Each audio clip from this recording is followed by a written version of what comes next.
Hey guys, Commander Exorcist here. Welcome aboard the Caspian Explorer.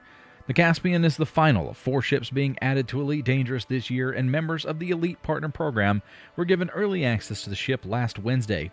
Because exploration is my favorite activity in the game, I wanted to make sure that I had a reasonable amount of time to fly the ship in different locations and give it a true exploration test. In this video, I'm going to talk about the Caspian's design, its outfitting, and talk a little bit about how it performs in a real-world biological exploration test.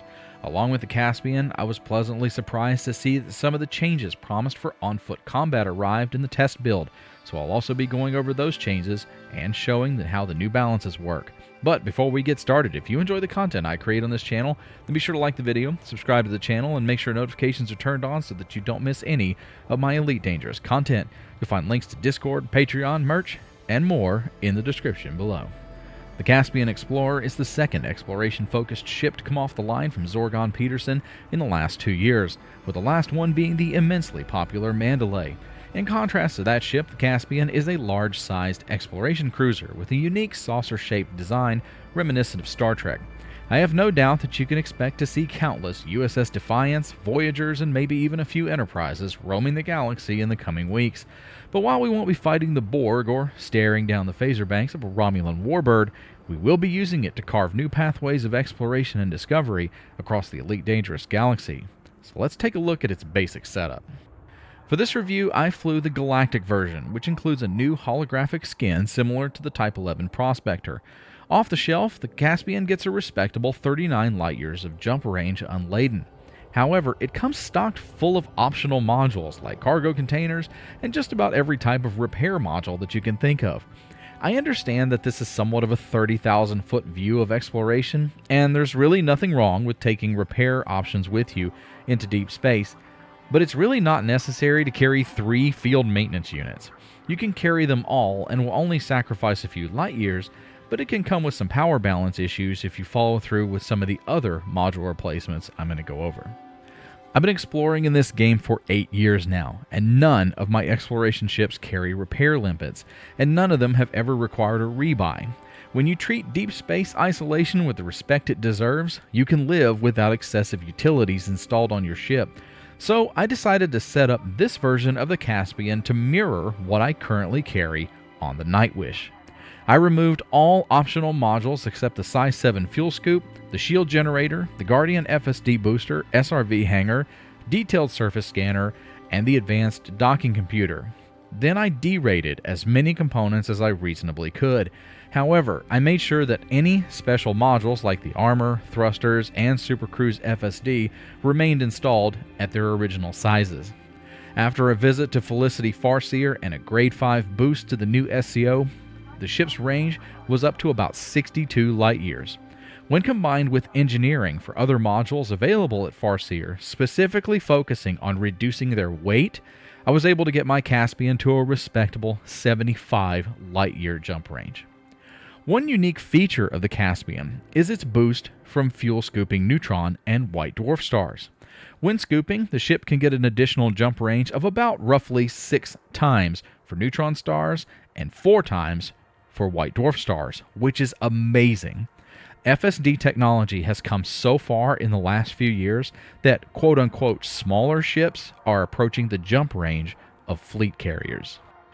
Now, I'm sure there are intrepid explorers and shipbuilders that will get more out of her than I did, but in my personal opinion, 75 light years with just basic engineering is not too bad. So what about performance? For a large ship, the Caspian feels particularly light. In fact, it turns really well and is much more responsive than other ships like the Anaconda. I would suspect that this is because of the same thrusters are found on the Mandalay, which gives it much more maneuverability than its predecessors. Seriously, the turn rate is comparable to some medium ships I've flown. Even rolls and tight turns through mountain ranges are easy with this ship. And, true to marketing, I was able to land it in some extremely tight geography while searching for fungoida. The thrusters themselves are very powerful and do give it an apparent advantage on planetary approaches. If you recall in my Caspian Details video, I mentioned that the glide is part of the game's loading system for planets, and I wasn't sure how upgraded armor and thrusters would affect it. Several tests of planetary approaches yielded some amazing results. My approach to Felicity Farseer dropped out of Super Cruise Glide at 1.5 kilometers above the station. It was so close I thought I was going to hit the facility. My approaches to planetary surfaces produced similar results with glide exits at between 3 kilometers and 1 kilometer above the surface. Additionally, the entry point into the planetary glide sequence feels smoother than any other ship I've flown. The ship can effortlessly enter into a planetary atmosphere at a steep 75-degree angle and handle the fast arrival courtesy of the new thruster system. It's a lot of fun to jump down to a planet's surface and quickly recover at that speed and angle, and, in my opinion, this fast planetary entry will make for a great surface port trade run. Now let's turn to Vanity. How does she look? My friends, this is a beautiful starship. From bow to stern, every inch of this ship feels designed as an homage to the greatest starships of science fiction. The distinctive half-saucer shaped section is capped by a bridge with some of the best panoramic views of any ship in the game. With such incredible viewports, it's a breeze to locate tricky flora hiding on a planet's surface or to simply take in the wonders of multi-world scenery while flying. The engines themselves are the same as the large single engine on the Mandalay, and they fit perfectly with this new design. Additionally, the ship comes with ship-launched fighter capabilities, so you can carry along a co-pilot for defense or use your SLF to scout hard-to-reach locations in deep space. So, what do I think? I'm having trouble finding anything wrong with the Caspian Explorer. I believe it was at this year's PitCon that Frontier mentioned that when they designed the Mandalay that they turned all the dials to maximum and left them there to make it one of the best ships in the game. It feels like they did pretty much the same thing with this ship, but in a large format. I took the ship to several planets and tried it out, and I can say that it's truly an exceptional exploration ship. It took minimal work to get it up to a decent jump range, and the improvements to planetary descent is a welcome change. As usual, the Caspian Explorer comes in 3 variants. The base model requires you to purchase the Mark II modules for credits. The Stellar Edition comes with those modules installed, and the Galactic Edition includes everything in the Stellar Edition, plus the animated holo kit, Voyager ship kit, and the Owners Club decal that you can see in this video. Now, let's switch for a moment and talk about improvements to on-foot combat. I didn't expect to see the changes to on-foot action in the preview build, but some changes are definitely there. I sat down in a settlement and went in guns blazing with the kinetic build that I've used for high-threat ground conflict zones. Weapon switching was noticeably faster, and my kinetic build was obviously more efficient at taking out shields than before. As for the enemy AI at a ground settlement, I can't say that I noticed much of a change other than the fact that they seemed faster to respond to my assault than before. It felt like the enemy soldiers rushed me a bit more than in my previous encounters, but I didn't notice any significant change in the tactics they were using.